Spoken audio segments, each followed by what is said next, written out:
The nation's most vulnerable population has taken one of the hardest punches from the pandemic. More than 6,000 people have died in New York State nursing homes from COVID-19. Nearly 90 people have died in the Twin Tiers. Officials say staffing and funding shortages could amplify the problem, while families fight the unknown to protect their loved ones. Tonight, we take a look at what's next for nursing homes. I don't know what happened when we weren't allowed to visit him. Sarah Price has been on a roller coaster ever since the Elderwood nursing home in Waverly had to isolate her father, Jack Kelly. He didn't have COVID when it first started. I felt like he was in a petri dish. Considered Tioga County's hotspot, Price says her father, who suffers from dementia, spent months separated from his wife, who has Alzheimer's, until he was released when his insurance was up. And now that he is out, it's up to his family to give him proper care. We get him home, and it's tough, it's hard, but we're making it work. We're taking care of him. And then I started to feel like something wasn't right with him. I knew it was only a matter of time before they called us and said that he was positive. Elderwood is not the only hotspot. This is unlike anything anyone's ever seen.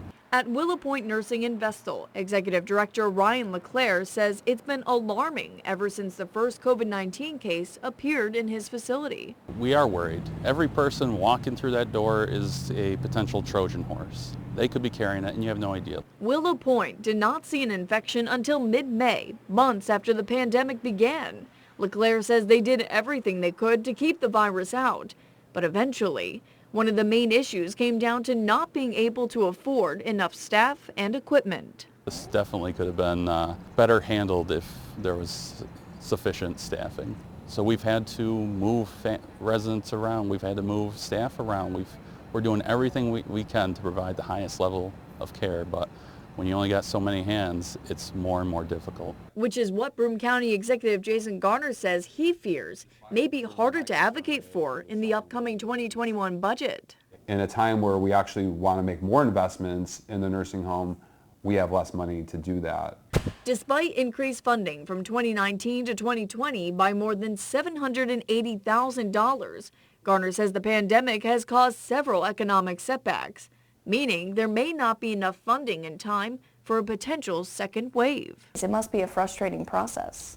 It's very difficult. It's very difficult to get the funding that you need, and just as difficult is the staffing issues. We have a huge shortage of nurses.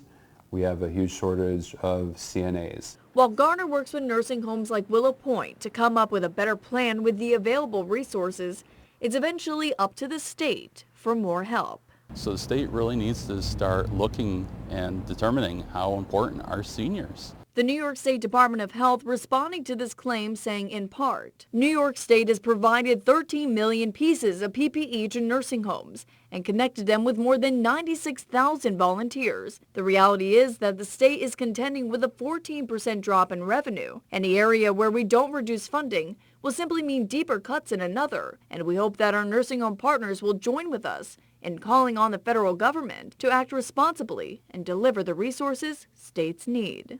For Price, she believes Elderwood Nursing did a good job with her father, but says she cannot imagine putting him back in any facility in a time like this. I think that in the future we're going to look at in-home nursing care. That way he's here, we can see what's going on. I don't have to, try to get my mom ready and take her to see him and they're together. Now, in a response to the latest crisis facing nursing facilities, Elderwood Nursing Home wrote to 12 News saying in part, even in the best of times, finding staff who can deliver care the way we do is a challenge. Although we have just 2 residents who are still recovering from the virus and no other active cases in our facility, we know the pandemic is not over. We are confident, however, that we are even stronger than before and that our staff has tremendous resolve to protect and care for our residents and our community.